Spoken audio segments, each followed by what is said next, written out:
नमस्कार दोस्तों। ज्योतिष का सफर में सभी भाई बहनों को नरेश गांधी का सादर प्रणाम। ये हमारा 311वां एपिसोड है जिसका नाम है फलादेश के चमत्कारिक सूत्र। जी हाँ दोस्तों, आज हम इस एपिसोड में कुछ ऐसे सूत्रों को जानेंगे जिसे कुंडली में देखते ही आप तत्काल ही जातक के विषय में जान जाएंगे कि उसे कैसा फल मिलने वाला है। प्राचीन काल से ही मनुष्य को भविष्य जानने की लालसा रही है। विश्व में भविष्य जानने की तरह तरह की विद्याएं अस्तित्व में आई है। हमारे प्राचीन ऋषि मुनियों ने कुछ ऐसे सूत्र बनाए थे जिसे बिना गुणा गणित के हम आसानी से समझ सकते हैं। उन ग्रहों को कुंडली में एक चौक्कस जगह पर चौक्कस राशि में देखकर ही आप तुरंत जान सकेंगे कि जातक कैसा होगा, उसे क्या फल मिलेगा। वैसे तो हमारी कुंडली में तरह तरह के योग बने होते हैं, लेकिन यहाँ हम जिस सूत्र की चर्चा करेंगे वह बहुत ही आसान, सरल और सटीक है, जो हमेशा सही साबित हुए हैं। यह शास्त्र बहुत ही गहरा है। इसे सीखने के लिए हमारा एक जन्म भी कम पड़ेगा। ज्योतिष शास्त्र यह पाताल से भी गहरा है और आकाश से भी ऊंचा है। कुदरत के आशीर्वाद के बिना इस शास्त्र का ज्ञान प्राप्त नहीं होता। आइए जानते हैं फलादेश के चमत्कारी सूत्रों को जो सटीक है। हमने इस कुंडली में सिर्फ लग्न लिखा है। आपका कोई भी लग्न हो सकता है। आपकी कुंडली में 9वें स्थान में सूर्य होगा, जैसे हम यहाँ आपको दिखा रहे हैं। आपका लग्न कोई भी हो, सूर्य 9वें स्थान में यदि होगा तो यह स्थान पिता, भाग्य और धर्म का है। इस स्थान का सूर्य जातक को पिता का धन देता है। उसे अपने पिता की जायदाद में से हिस्सा मिलता है। यहाँ कोई भी लग्न हो, यदि सूर्य आपकी कुंडली में 10वें होगा, जैसे हम इस स्थान में, ये 10वां स्थान है लग्न से गिनने पर। यदि किसी की कुंडली में 10वें सूर्य होगा तो आपकी अपने पिता से अनबन रहेगी, या आप अपने पिता को छोड़कर अलग घर बसा के रहेंगे। ऐसा आपको निश्चित समझ लेना है। सूर्य आपकी कुंडली में यदि दूसरे स्थान में होगा, लग्न आपका यहां कोई भी हो, लेकिन सूर्य यदि आपको दूसरे स्थान में होगा तो आपको अपने पिता की जायदाद में से कोई हिस्सा नहीं मिलेगा, और यदि मिलेगा भी तो वह इतना कम होगा कि जातक को यहाँ बिल्कुल संतोष नहीं होता। जातक उस हिस्से का त्याग करता है। यह स्थान पिता के स्थान से छठा है और छठा स्थान शत्रु का है। पिता यहाँ पुत्र से शत्रुता रखता है।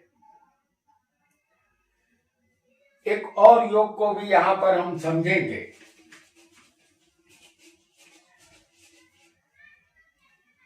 हम आपके सामने मेष लग्न की कुंडली यहां ला रहे हैं। यदि आपका मेष लग्न होगा और चौथे स्थान में यदि चंद्र बैठा हो तो माता के सुख में यहां कमी होगी, या आपकी माता के साथ आपकी अनबन रहेगी। इसका कारण यह है कि चौथा स्थान माता का होता है और चौथे स्थान का कारक ही चंद्र होता है। कारको भाव नाशाय का सूत्र यहाँ लागू होगा। कारक जिस स्थान में बैठ जाता है उस स्थान का नाश करता है। तो यहाँ चौथे कारक होकर चंद्र होगा तो माता के सुख में कमी होगी, माता से आपका व्यवहार अच्छा नहीं रहेगा। आइए एक और योग को भी यहाँ पर हम समझेंगे। आपका यहाँ कोई भी लग्न हो, मंगल तीसरे पराक्रम स्थान में होगा। जैसे लग्न कोई भी हो, मंगल तीसरे मौजूद होना चाहिए। मंगल तीसरे पराक्रम स्थान में होगा तो आपको अपने भाई बहनों से आपकी गाड़ी पटरी पर नहीं बैठेगी, भाई बहनों से सख्त विरोध रहेगा। इसका कारण इस स्थान के कारक मंगल है। फिर वही सूत्र याद रखना है, कारको भाव नाशाय। जातक को भाई बहन के सुख में यहाँ कमी रहेगी। एक और योग को भी, एक और सूत्र को भी यहाँ हम समझेंगे। कोई भी लग्न हो आपका, गुरु दूसरे स्थान में बैठा हो,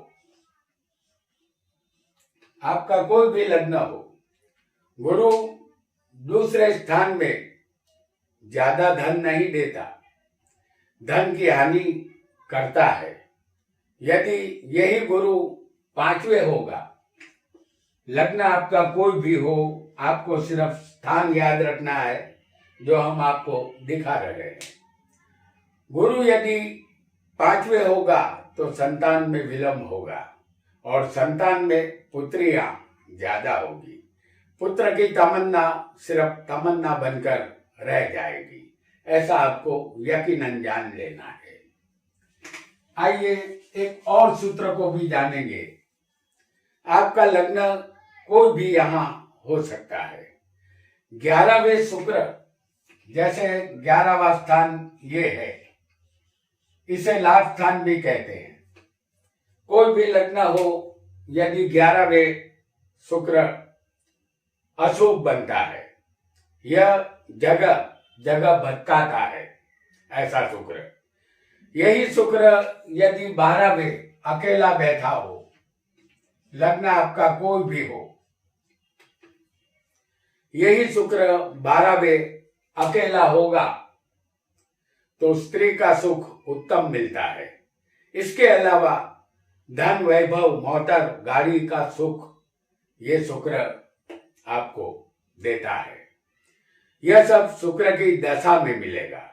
यहाँ इतना याद रखना है कि आपका लग्न यदि मीन होगा,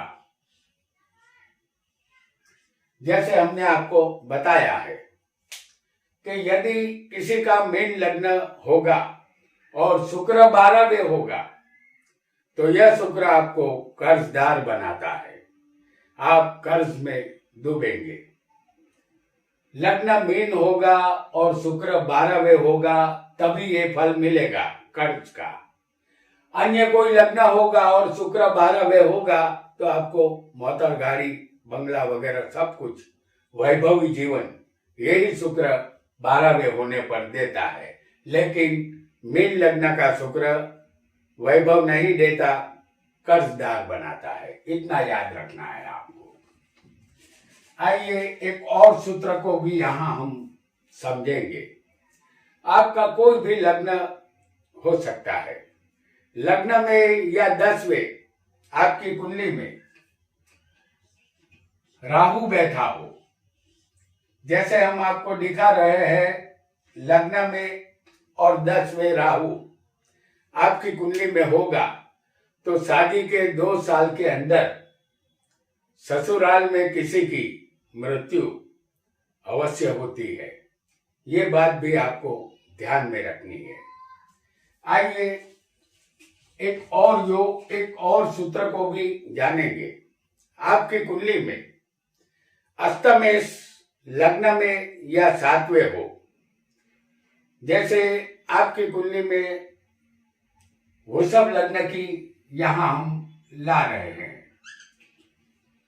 तो अष्टमेश कौन बनेगा? अष्टमेश बनेगा गुरु। तो वृषभ लग्न की इस कुंडली में गुरु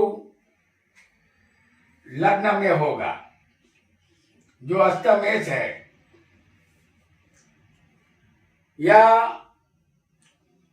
अष्टमेश होकर गुरु सातवें बैठा हो।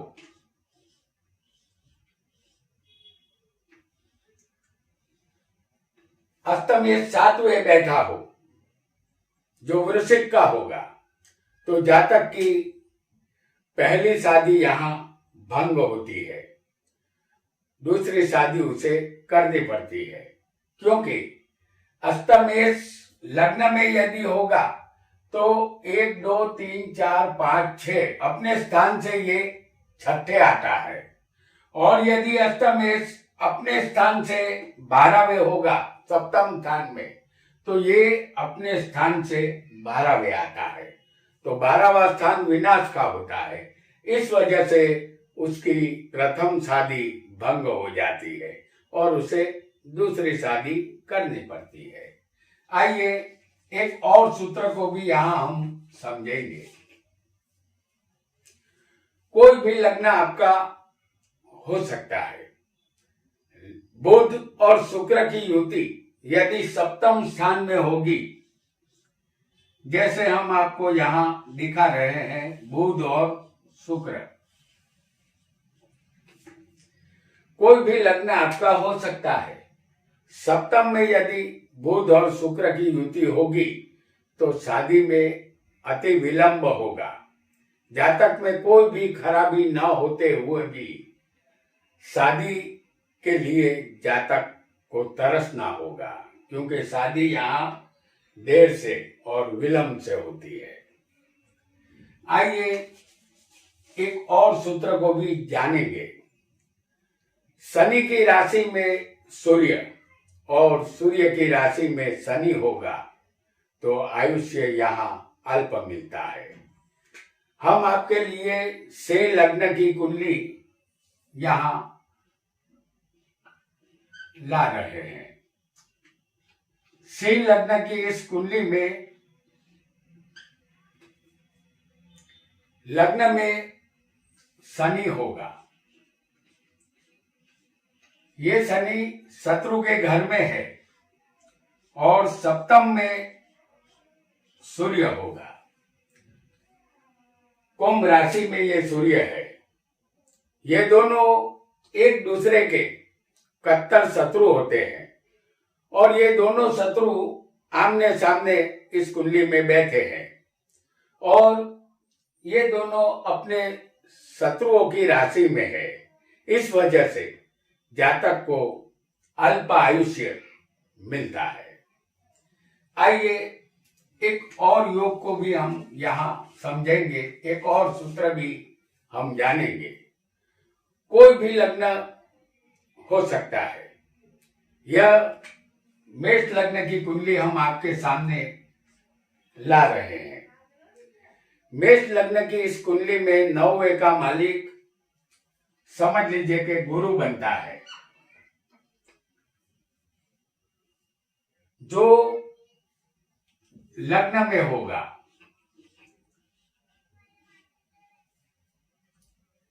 इस कुंडली में मेष लग्न है और 9वें का मालिक गुरु है कुंडली में, जो लग्न में है, तो जातक की मृत्यु किसी पवित्र तीर्थ यात्रा के स्थान में होती है, क्योंकि ये स्थान 9वां भाग्य का भी है और धर्म का भी है।